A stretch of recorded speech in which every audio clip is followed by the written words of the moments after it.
Vemos que Mateo está enfatizando a Cristo como rey. Ahora, al llegar al capítulo 2, volvemos a ver que Mateo está enfatizando que Jesús es rey. Y él realmente lo hace de dos maneras.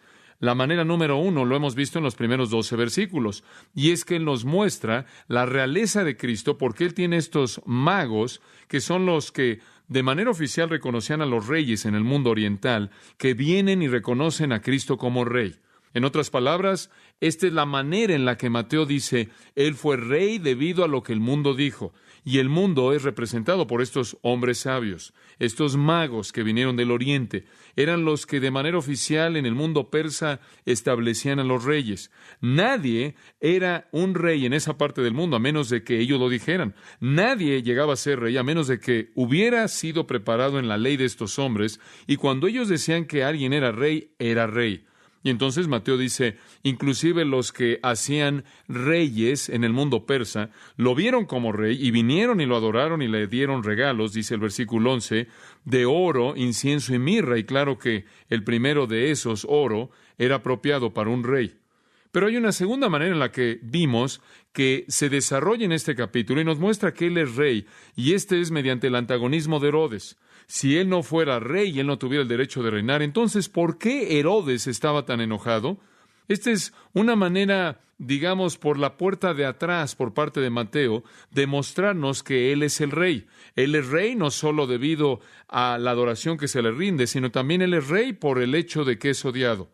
Usted puede ver que él es rey por el hecho de que estas personas importantes lo reconocen como rey, y puede ver que él es un verdadero rey porque un rey que esté en su lugar, un rey falso, el usurpador, por así decirlo, Herodes, que no tiene derecho de reinar en Israel, quien es un edomita, ni siquiera un judío, se ve seriamente amenazado por la existencia de uno que él teme que realmente tiene el derecho de ser rey de Israel.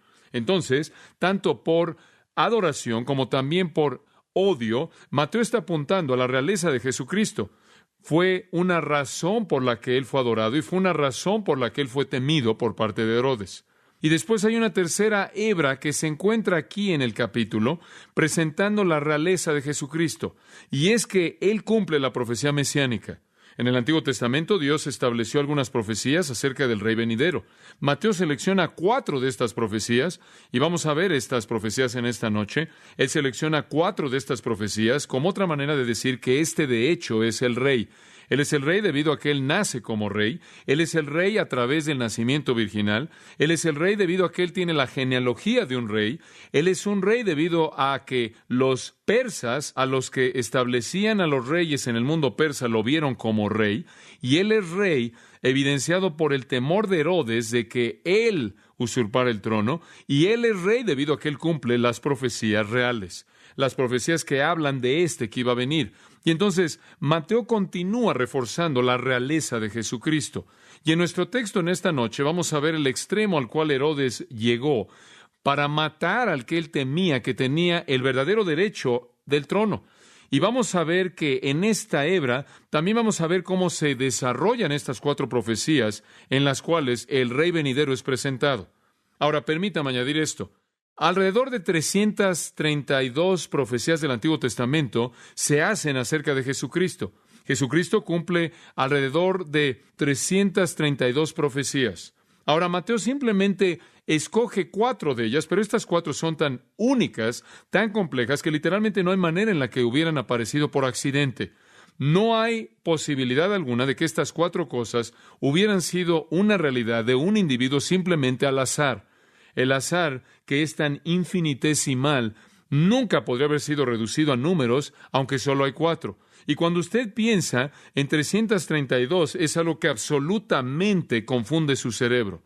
Ahora, el estilo y la estructura de estas 4 profecías me indican por lo menos que esta es una unidad literaria, que Mateo de manera deliberada está haciendo esto. Mateo no solo está flotando por ahí y escogiendo cosas ahí del aire, realmente él está comprometido con presentar estas 4 cosas, y ellas se encuentran a lo largo del capítulo 2, mostrándonos de manera hermosa asuntos específicos acerca del rey. Ahora observe esto. Cada una de ellas está ligada a una ubicación geográfica. Y de nuevo, esto nos ayuda a ver que Mateo realmente está desarrollando un pensamiento literario aquí. Cada una de ellas tiene una ubicación geográfica. Todas ellas se enfocan en Jesucristo. Ahora, las 4 ubicaciones con las que Él trata aquí son Belén, Egipto, Ramá y Nazaret. De hecho, estos 4 lugares van a ser significativos en el nacimiento de Cristo. Ahora, eso en sí mismo es algo sorprendente.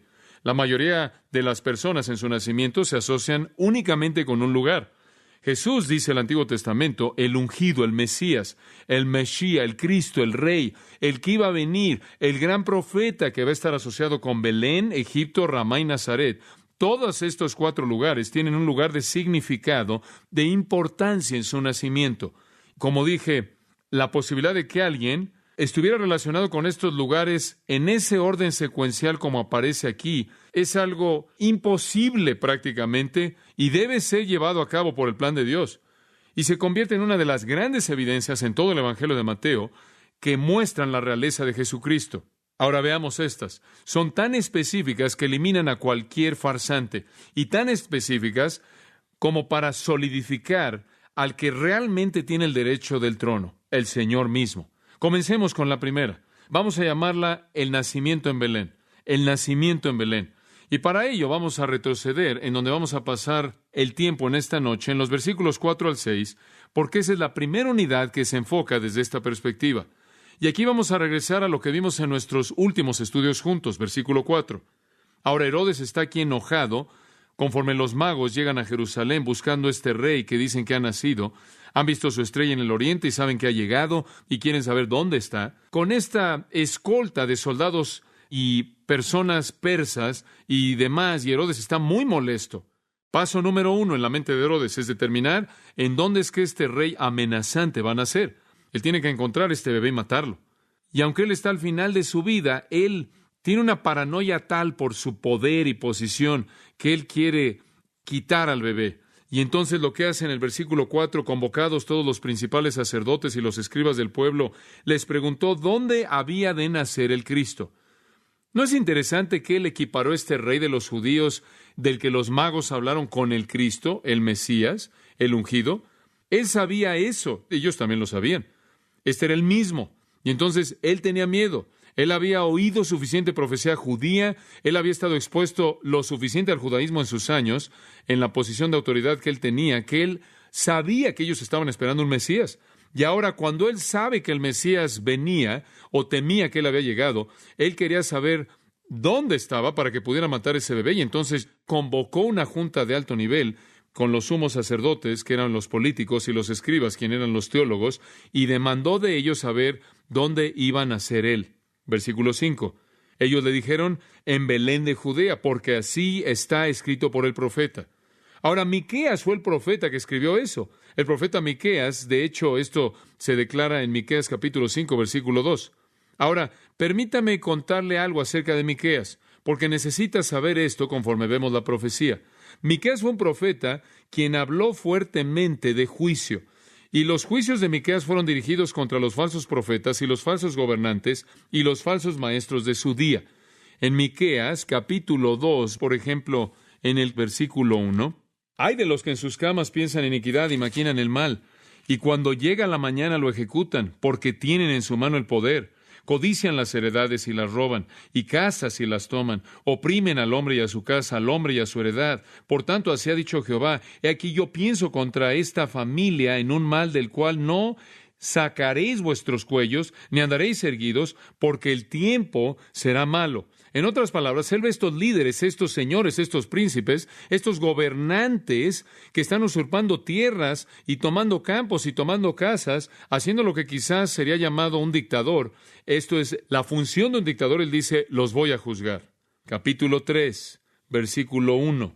Dije, oíd ahora, príncipes de Jacob y jefes de la casa de Israel, ¿no concierne a vosotros saber lo que es justo? Vosotros que aborrecéis lo bueno y amáis lo malo, que les quitáis su piel y su carne de sobre los huesos, que coméis asimismo la carne de mi pueblo y les desolláis su piel de sobre ellos, y les quebrantáis los huesos y los rompéis como para el caldero y como para carnes en olla. Hombre, esto es bastante vívido. Él dice, ustedes literalmente están desollando a mi pueblo, están arrancándoles la piel, arrancándoles la carne de sus huesos y comiéndolos y cociéndolos en una olla. Este es el principio del juicio de Dios. Versículo 9 del 3. Oíd ahora esto, jefes de la casa de Jacob y capitanes de la casa de Israel, que abomináis el juicio y pervertís todo el derecho, que edificáis a Sión con sangre y a Jerusalén con injusticia. Sus jefes juzgan por cohecho, y sus sacerdotes enseñan por precio, y sus profetas adivinan por dinero, y se apoyan en Jehová, diciendo, ¿no está Jehová entre nosotros? Se vuelven muy piadosos. No vendrá mal sobre nosotros, por tanto, a causa de vosotros, Sión será arada como campo, y Jerusalén vendrá a ser montones de ruinas, y el monte de la casa como cumbres del bosque. Se va a volver estéril. Ahora, estos son los juicios que Miqueas irrumpe contra los falsos maestros. Y habiendo hecho eso, él entra a una era en el futuro, cuando vendrá un verdadero maestro, cuando vendrá un verdadero gobernante, un verdadero rey que va a reinar con bondad y justicia. Y habla de él más adelante en el libro. Y hablando de él que va a venir, ese gran y glorioso, aquel que está por venir en los últimos días, conforme comienza ahí en el capítulo 4, él abre su mirada a los últimos días y conforme habla del que va a venir, llegamos al capítulo 5, versículo 2, y al llegar al capítulo 5, versículo 2, vemos que este es el lugar en el que va a nacer el que está por venir. Pero tú, Belén Efrata, pequeña para estar entre las familias de Judá, de ti me saldrá el que será Señor en Israel, y sus salidas son desde el principio, desde los días de la eternidad. Y aquí está el Rey eterno, el Hijo de Dios, la segunda persona eterna de la Trinidad, que va a nacer, y va a nacer en un pequeño lugar llamado Belén, pequeño entre los miles de ciudades y villas de Judea. Entonces Miqueas ve hacia adelante a lo largo de los siglos y ve el nacimiento del rey. Él ve el nacimiento del rey y lo conecta con un lugar oscuro. Y entonces esta es la primera profecía con la que Mateo lidia, y simplemente para asegurarse que se enfatiza de manera apropiada, no creo que los sumos sacerdotes y los escribas realmente citaron la profecía de este texto de cualquier manera. Creo que simplemente dijeron en el versículo 5, véanlo, Mateo 2, versículo 5, ellos le dijeron en Belén de Judea, porque así está escrito por el profeta. Y después yo creo que Mateo añade el versículo 6. Mateo presenta la cita, y tú, Belén, de la tierra de Judá, no eres la más pequeña entre los príncipes de Judá, porque de ti saldrá un guiador, que apacentará mi pueblo Israel. Y Mateo toma algo de libertad, de inspiración, debido a que el Espíritu Santo lo ha inspirado tanto y de manera igual que Miqueas, y él entonces tiene el derecho de tomar algo de la profecía de Miqueas y añadir algunas cosas que específicamente son afirmadas para ese momento, mientras que al mismo tiempo hace referencia a Miqueas. Y entonces Mateo cita a Miqueas 5:2 y dice, de Belén va a venir Jesús. Esa pequeña ciudad insignificante de Belén, de la cual nadie esperaría un gran monarca, de la cual nadie esperaría un rey. Y eso es precisamente de donde vendría el rey. El rey viene de Belén, el nacimiento está en Belén. Mucha atención. Nadie a lo largo de la historia, de cómo Dios trató con Israel, nadie que dijera ser el Mesías tenía ningún derecho de decir ser Mesías si él no había nacido en Belén. Ese es el lugar. El rey viene a Belén, el nacimiento es ahí. Ahora pasemos a la segunda profecía. Ya hemos explicado esa en gran profundidad. El nacimiento en Belén, y en ese nacimiento vemos adoración por parte de los hombres sabios, odio por parte de Herodes, pero vemos la profecía número 1 cumplida. Eso es importante para Mateo. El rey va a venir a Belén. Subráyelo. Jesús vino a Belén. Ahora, número 2. Lo primero es el nacimiento en Belén. La segunda la llamo el éxodo a Egipto. El éxodo a Egipto. Ahora estamos en el versículo 13 y retomamos el texto donde todavía no hemos llegado. Versículo 13, algunas veces este es llamado la huida a Egipto. Y siempre pienso en el retrato que el niño pequeño dibujó en su escuela dominical. La maestra dijo, bueno, quiero que dibujes un dibujo del vuelo a Egipto. Y debe ser hecho como la Biblia dice. Y un pequeño niño entregó su dibujo y el maestro lo vio y estaba con la boca abierta porque tenía un Jet 727 con 4 personas ahí en la cabina de pilotos. Y ella vio al pequeño niño y dijo, ¿qué es esto? Él dijo, bueno, esta es la huida o el vuelo a Egipto. Ella dijo, bueno, ¿y quiénes son estas personas? Oh, dijo, ese es José, María y el bebé Jesús. Y dijo, ¿pero quién es esta otra persona? Él dijo, bueno, este es Poncio el piloto. Bueno, no es exactamente el vuelo bíblico a Egipto. Ahora, ¿qué sucedió en el éxodo de Egipto? Esto es fabuloso, este es un cumplimiento fascinante de la profecía. Al venir los magos, y creo que cuando los magos finalmente llegaron a Belén, ellos estuvieron en una casa ahí para ese entonces. El niño tenía algunos meses de edad, y creo que ese debió haber sido un tiempo de gran gozo, un tiempo de gran consuelo, porque José y María hasta ese entonces, hasta donde sabemos bíblicamente, realmente no habían recibido confirmación alguna de ese gran mensaje que habían oído por parte del ángel. Realmente habían sabido por parte de Dios a través del ángel que este niño iba a ser el Hijo de Dios, Emmanuel, Dios con nosotros, el Salvador y todo eso. Pero me imagino finalmente que cuando los magos vinieron y afirmaron eso y confirmaron eso, fue un tiempo de gran confianza y un tiempo de gran gozo, un gran tiempo de corazones que estaban esperando esto, expectantes. Ellos debieron haber recordado entonces las maravillosas palabras habladas por el ángel a José, por Gabriel a María, por Elizabeth a María, por parte de los pastores a José y María, por Simeón, y pensar, esto es verdad, y esto es confirmado con estos hombres, pero Simeón, ustedes recordarán que también había dicho que esa espada iba a perforar el alma de María. Y no había pasado mucho tiempo después de que los hombres sabios llegaron, y fue una confirmación y gozo y felicidad, y fue positivo, y hubo maravilla, y estaban tan emocionados, confortados, y realmente lo estaban. Esto iba en esa dirección y estas personas del Oriente estaban confirmándolo, pero no había pasado mucho tiempo después de eso hasta que la espada fue sacada y comenzó a penetrar. Y esto lo encontramos inmediatamente en el versículo 13. Después que partieron ellos, esto es los hombres sabios, los magos, he aquí un ángel del Señor apareció en sueños a José y dijo. Y ahora recuerde, este no es un sueño como el que usted piensa que es. Este es un sentido semiconsciente en el que él no inventó la idea en la fantasía de la mente humana. Hay una confrontación de hecho con un ángel, algo único que fue propio de periodos bíblicos de revelación. Le sucedió a Pedro cuando estaba tratando de dormir ahí en el techo en Jopa, y ha sucedido una y otra vez. Le sucedió a Daniel, a Abimelec, a Jacob, a José, a Labán, también al copero, al panadero. Inclusive le sucedió a Faraón, y hay ocasiones en las que Dios hace esto, y esta es una de esas ocasiones, y hay múltiples veces en las que Él habló a través de un sueño en torno al nacimiento de Cristo.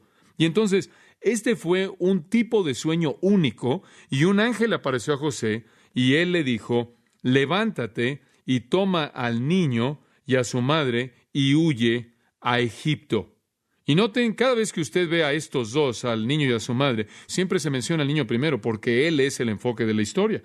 Y el ángel dice, y huye a Egipto y permanece allá hasta que yo te diga, porque acontecerá que Herodes buscará al niño para matarlo.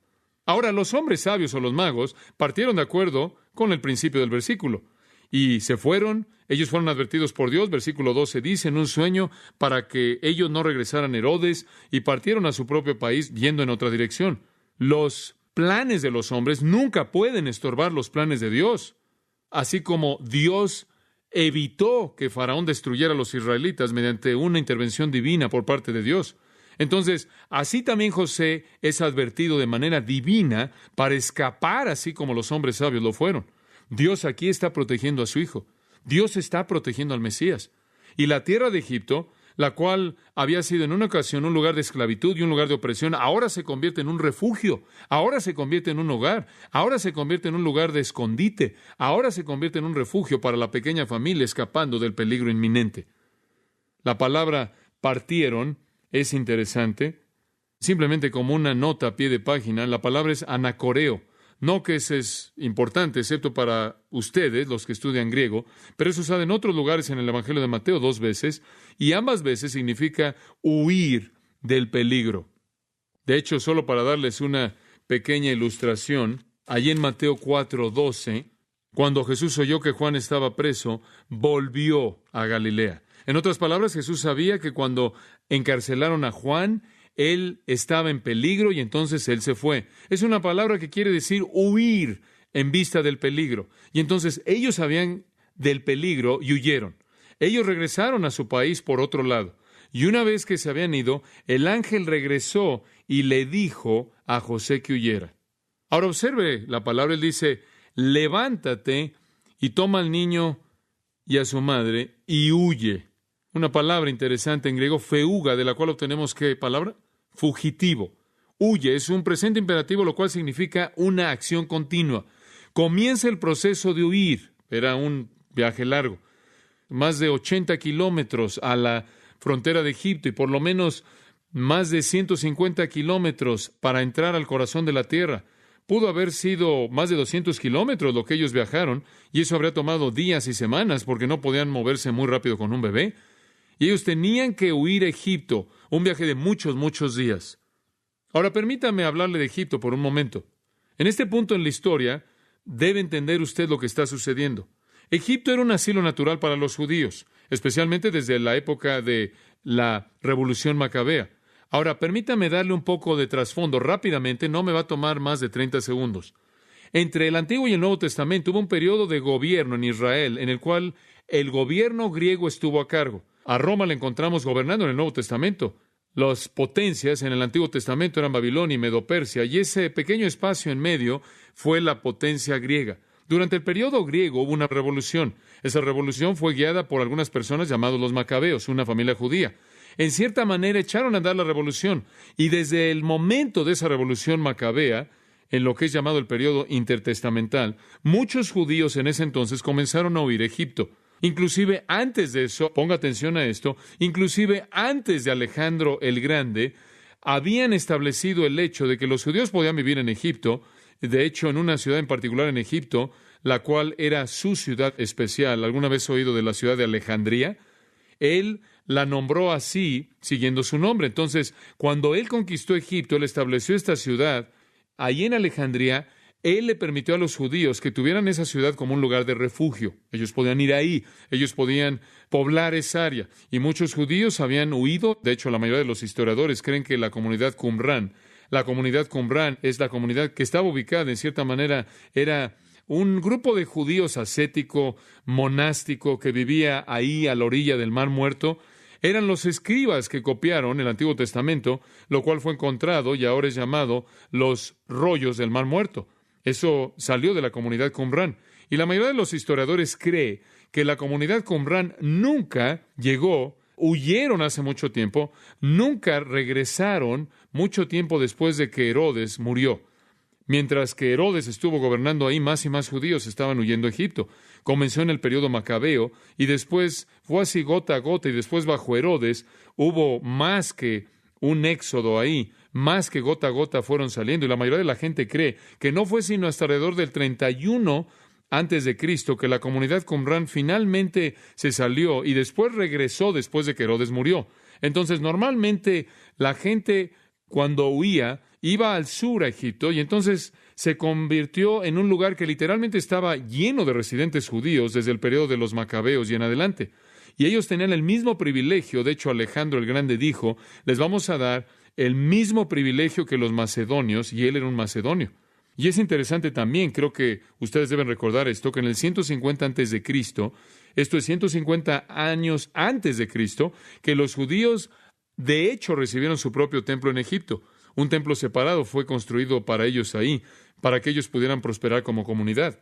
Y de hecho, en el año 40 después de Cristo, lo cual habría sido solo apenas poco después de la muerte de Cristo, el historiador Filo dice que habían por lo menos 1 millón de judíos viviendo en Egipto.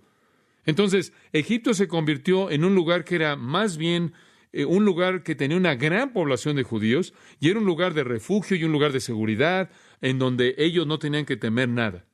Y en lo personal, yo creo que los regalos de oro, incienso y mirra fueron la provisión por parte de Dios para la pequeña familia para que pudieran vivir en Egipto, porque eso habría costado mucho. Sin duda alguna, ellos podían vender o intercambiar eso por las cosas que necesitaban para vivir, por lo menos hasta que José pudiera encontrar algún trabajo durante los meses en los cuales él estuvo ahí. Pero la razón principal por la que fueron dirigidos ahí no fue porque fue un lugar agradable para que los judíos vivieran, no porque podía salir bajo la opresión de Herodes, sino que la razón primordial fue simplemente porque ese es exactamente donde el Antiguo Testamento dijo que el Mesías tenía que ir. Ahora, no estoy seguro de que ellos sabían eso. En ese entonces, de hecho, estoy bastante seguro que no sabían eso, debido a la oscuridad del texto del Antiguo Testamento. Pero Dios lo sabía y Dios estaba cumpliendo el plan. ¿Sabe una cosa? Yo solía preguntarme hace años atrás, cuando era pequeño, ¿por qué tuvieron que ir hasta Egipto? Yo solía leer acerca de Jesús, había pasado ahí por la multitud y no podían tocarle. Después leí acerca de Felipe, que estaba en Gaza, y el Espíritu Santo lo arrebató, y yo no sabía si en alguna especie de nave espacial celestial, y se lo llevó al desierto, y él estaba en el norte, y se lo llevó ahí al área del desierto. Y con frecuencia yo pensaba, ¿por qué Dios no simplemente hizo eso? Simplemente meter esa pequeña familia y llevarlas ahí por el espacio y detenerlas en una especie de helicóptero divino hasta que todo se hubiera calmado y volverlos a colocar. ¿Por qué tuvieron que hacer este viaje largo? Pero creo que simplemente fue parte de la naturaleza humana, simplemente fue parte de la identificación con las vicisitudes de la vida.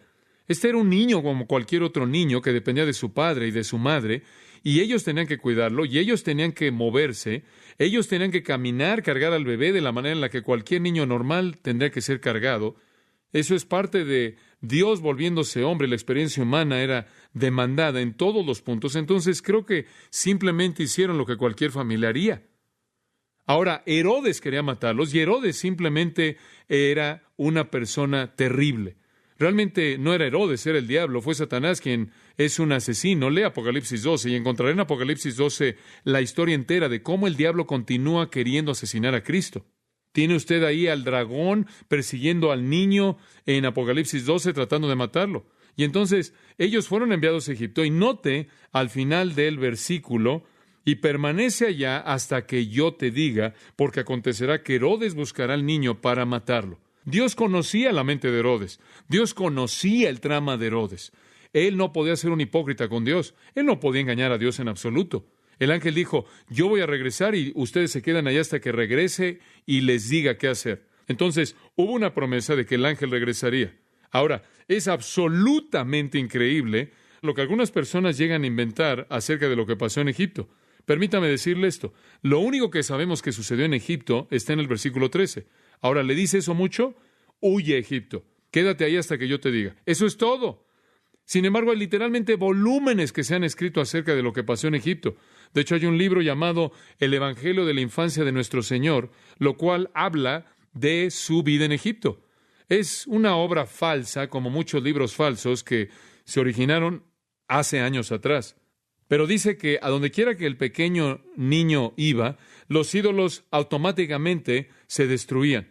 Dice que Jesús, cuando era muy pequeño en Egipto, corrió ahí para llegar con un sacerdote egipcio que tenía a un niño de 3 años poseído por demonios, y Jesús tomó un pedazo de su ropa en la que lo envolvieron cuando era niño. En este entonces todavía él estaba gateando, y colocó la tela en la que lo envolvieron cuando era niño en la cabeza de este niño poseído de 3 años de edad, y fue instantáneamente liberado. Esta es otra historia falsa. A donde quiera que María iba, cualquiera que la veía era sanado. Y a donde quiera que el niño iba, los ladrones huían al desierto. Y toda enfermedad era sanada donde quiera que él iba. Ahora, eso simplemente es locura. No sabemos de nada de eso. Celso es citado por Orígenes, el padre de la primera iglesia, afirmando esto, y cito, Jesús, habiendo sido creado como un hijo ilegítimo y habiendo servido ahí contratado en Egipto, y después llegando al conocimiento de ciertos poderes milagrosos en Egipto, regresó entonces a su propio país, y mediante esos poderes se proclamó a sí mismo como un Dios. Fin de la cita. En otras palabras, él llegó a Egipto para aprender la magia, y ¿sabe lo que el Talmud dice? El Talmud judío dice esto: 10 medidas de hechicería descendieron al mundo. Egipto recibió 9 de ellas y el resto del mundo 1. Ahora, los rabinos judíos en el Talmud creían que Egipto era el centro de hechicería. Y habían muchos judíos que enseñaban que Jesús fue a Egipto cuando era joven, aprendió la hechicería y salió de ahí y engañó al mundo haciéndole creer que él era el Mesías. Ahora esa es la enseñanza judía acerca de Jesucristo. Y esto lo meten en los espacios en blanco en el versículo 13, que él fue a Egipto. Bueno, lo único que sabemos es que él fue a Egipto, y eso es todo lo que sabemos. Él se quedó ahí, pero créanme que él no aprendió la hechicería y salió y engañó al mundo por su magia. Él fue a Egipto porque eso era parte de la profecía. José obedeció al ángel, versículo 14, y él despertando tomó de noche al niño y a su madre y se fue a Egipto. Él salió en la oscuridad, dice, de la noche escaparon. Y estoy seguro de que no le dijo a nadie, porque si la gente se hubiera enterado, los soldados de Herodes se habrían apresurado y eso habrá sido un desastre, y entonces estoy seguro de que simplemente salió de noche y no le dijo un alma. Y por cierto, Mateo omite los detalles porque a él no le preocupan los detalles. Lo que le preocupa es la profecía. Ahora observe el versículo 15. Y estuvo allá hasta la muerte de Herodes. Deténgase ahí. Se quedaron ahí hasta que Herodes murió. Y no creo que pasó mucho tiempo. Él murió poco después de la Pascua, en marzo o abril del 4 antes de Cristo.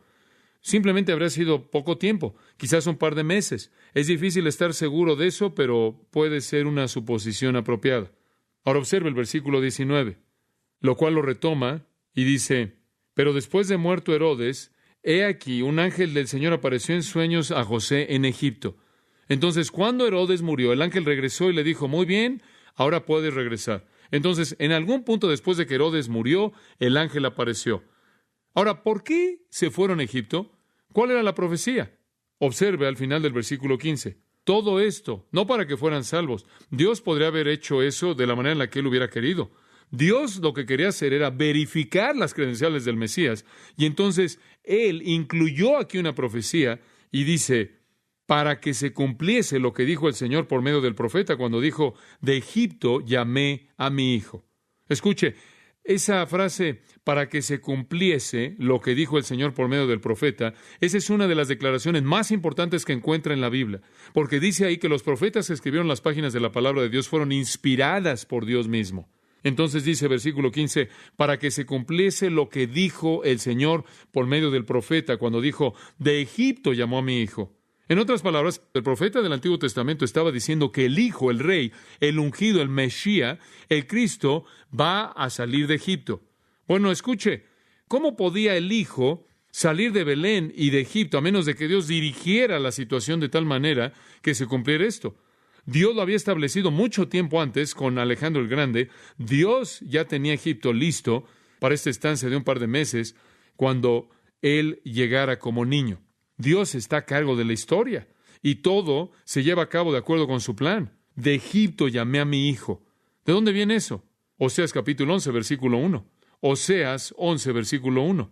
Ahora, quiero que vea algo del contexto de esa profecía. Oseas 11, 1 dice, cuando Israel era muchacho yo lo amé y de Egipto llamé a mi hijo. Ahora observe algo muy interesante aquí. ¿A quién se refiere en Oseas 11, 1? ¿Quién es el hijo ahí? Israel. ¿Quién es el hijo aquí? Cristo. ¿Cómo puede ser esto? Bueno, algunas personas han dicho, bueno, espera un momento, cuando la profecía fue dada en referencia a un estado histórico acerca de Israel. No hay ni siquiera una profecía ahí, es algo pasado. Cuando Israel era muchacho, yo lo amé y de Egipto llamé a mi hijo. Y cualquier erudito bíblico que estudie el libro de Oseas simplemente le va a decir, Dios está reflexionando en el tiempo en el que Él llamó a Israel de la esclavitud en Egipto. Ahora, ¿cuál es la profecía? No es futura. ¿Cómo se relaciona esto? Bueno, de eso queremos hablar. Permítame darle el mensaje de Oseas por un minuto. Él es uno de mis profetas favoritos y estoy seguro de que sería uno de los suyos si usted lee el libro de manera diligente. El mensaje de Oseas es de fracaso, es de decadencia, es de tragedia en Israel. Oseas ve a Israel y dice, ustedes han sido desobedientes, han sido infieles, han sido pecaminosos, han caído en la putrefacción. De hecho, él dice, ustedes son una ramera espiritual, son una prostituta espiritual, son una adúltera espiritual, le dice Israel. De hecho, esta es la peor condición en la que Israel jamás ha estado cuando Oseas escribe. Ahora, él está derramando su corazón contra Israel en estos juicios. Tú, ramera, adúltera, prostituta. Tú, ramera, es un término que se usa. Esto es lo que ha sido, infiel a Dios, quien te desposó, buscando, corriendo tras dioses falsos que se han vuelto en tus amantes. Y realmente Oseas, de manera dramática, ilustra esto con su propia vida. Dios trajo a su vida la experiencia personal más trágica que jamás podría usted imaginar. Él se casó con una mujer y su nombre era Gomer. Ya es un mal comienzo para empezar, pero de cualquier manera se casó con ella. Y ella fue infiel. Ella se convirtió en lo que la Biblia llama una esposa de adulterio. Ella salió tras todo amante que ella quiso. Ella se fue con muchos amantes y estoy seguro de que Oseas perdió la cuenta. Ella concibió niños por parte de estos amantes y el querido corazón de Oseas estaba tan lleno de amor por ella. Él simplemente esperó y toleró todo este abuso y despedazó su corazón. Ella era esclava a los pecados del sexo, pero él la amaba profundamente. Y el querido Oseas, en lugar de rechazarla, en lugar de darle la espalda, en lugar de irse, despedirla, asustado por su vergüenza, la buscó y fue ahí y pagó 15 monedas de plata y trajo cebada y pagó, dice ahí, la voy a volver a comprar. Y él compró a esa ramera, compró a esa prostituta, la restauró al lugar de ser su esposa, la restauró al lugar de honor y le volvió a dar todo el amor que ella había despreciado. Esa fue su propia experiencia.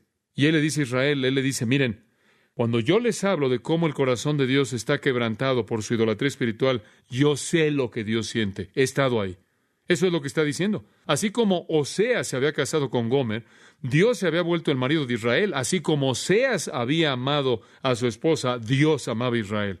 Así como Gomer fue infiel a Oseas, así también Israel fue infiel a Dios. Así como Gomer fue esclavizada por sus amantes, así también Israel fue esclavizada por sus ídolos idólatras. Gomer confió en sus amantes y la hicieron su esclava. Israel confió en sus ídolos y la hicieron su esclava. Y así como el amor tierno de Oseas buscó y trajo de regreso a su esposa, así Jehová buscó y trajo al remanente que estaba dispuesto a regresar. Ese es el mensaje de Oseas. Entonces, cuando el corazón de Oseas fue quebrantado, cuando él había visto el ideal de sus sueños destrozado ante sus ojos, cuando él había sufrido la peor agonía que un ser humano podía haber jamás conocido, entonces Dios le dijo a Oseas, ahora tú sabes cómo me siento, ahora sé tú mi predicador, ahora diles lo que está en mi corazón, ahora hazles entender. Y esta es la preparación trágica del profeta que se encuentra aquí en el corazón de su mensaje. Y Dios quiere que Israel sepa cuánto los ama. Y Dios quiere que Oseas sepa cuánto los ama. Y Dios quiere que Oseas sepa cuánto duele esto. Y entonces Él le dice en el 11:1, mira, cuando Israel era muchacho, yo lo amé. Esta relación de amor hacia una esposa adúltera se remonta hasta cuando Israel era una niña. Fue entonces cuando yo llamé de Egipto a mi hijo. No es algo que vino después, no es algo que se tardó, no es en cierta manera el último amante en una larga fila. Este es al que yo comencé a amar cuando Israel era un niño. En otras palabras, este pasaje enfatiza el increíble amor que Dios tiene hacia Israel y siempre ha tenido, desde el tiempo en el que Israel simplemente era un niño y en esclavitud en Egipto, cuando estaba bajo el poder de Faraón, fue entonces que Dios quiso amarla y buscó redimir a su pueblo. Deuteronomio 32 dice, porque la porción de Jehová es su pueblo, Jacob es la porción de su herencia. Él lo encontró en una tierra desierta y Él lo guardó como la niña de su ojo. En Éxodo 4:22 Dios dijo, Israel es mi hijo, Israel es mi primogénito. Ahora vaya a Mateo y veamos la conexión. Cuando Mateo cita a Oseas y lo aplica a Cristo, ¿qué está diciendo? Él dice aquí, para que se cumpliese lo que dijo el Señor por medio del profeta cuando dijo, de Egipto llamé a mi hijo. Y aquí, amados, se les presenta uno de los conceptos más fabulosos en toda la Biblia. Lo llamamos tipos. ¿Israel es un tipo de quién? De Cristo. ¿Sabe lo que es un tipo? Un tipo es una predicción no verbal, es una predicción no verbal. Una profecía es una predicción verbal de un acontecimiento futuro. Un tipo es una predicción no verbal. Hay textos en el Antiguo Testamento que nos hablan de que Dios va a enviar un Salvador que va a morir. Y hay otros textos que no dicen eso. Simplemente hablan del sacrificio de un cordero, pero cada pequeño cordero que jamás murió fue un retrato ¿de quién? De Cristo. Un retrato no verbal. Y escúcheme, las predicciones no verbales, llamadas tipos en la Biblia, no son menos potentes, no son menos poderosas y no son menos directas que una profecía verbal. Uno de mis estudios favoritos es el estudio de los tipos. Recuerdo haber hecho una investigación en el seminario que fue tan rica para mí. He leído algo en esa área porque me encanta. Un gran libro por Patrick Fairbairn acerca de tipos. Ha habido un esfuerzo tremendo dado que se ha hecho en ese campo. Y les voy a decir lo que yo creo acerca de los tipos. Yo creo, y en cierta manera soy alguien estrecho en esto, yo creo que los únicos tipos legítimos son los que son afirmados en el Nuevo Testamento como tipos. Muy bien. De otra manera, vas a terminar con un caos en el Antiguo Testamento.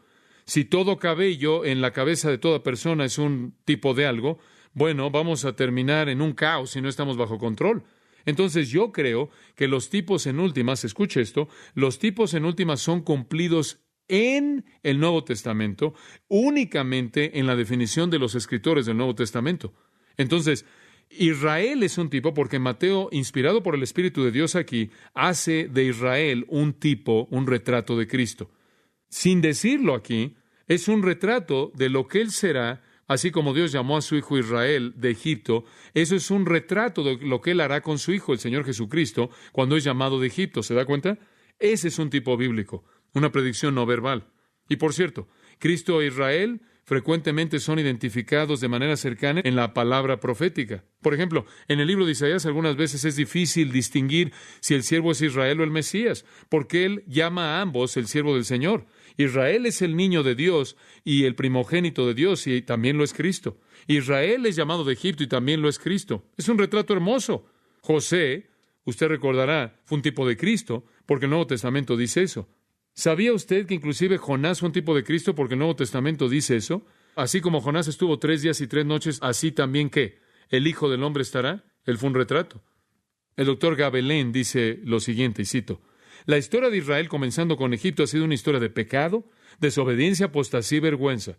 Por lo tanto, el verdadero tenía que venir. El verdadero siervo del Señor en obediencia, obediencia hasta la muerte. Él tenía que atravesar la historia de su pueblo. Fin de la cita. Me gusta eso.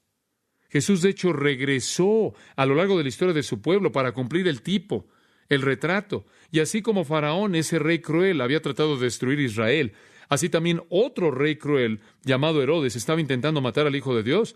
Y así como Dios protegió a su hijo Israel en Egipto y los libró, así también Dios protegió a Cristo, su hijo, en Egipto y lo libró.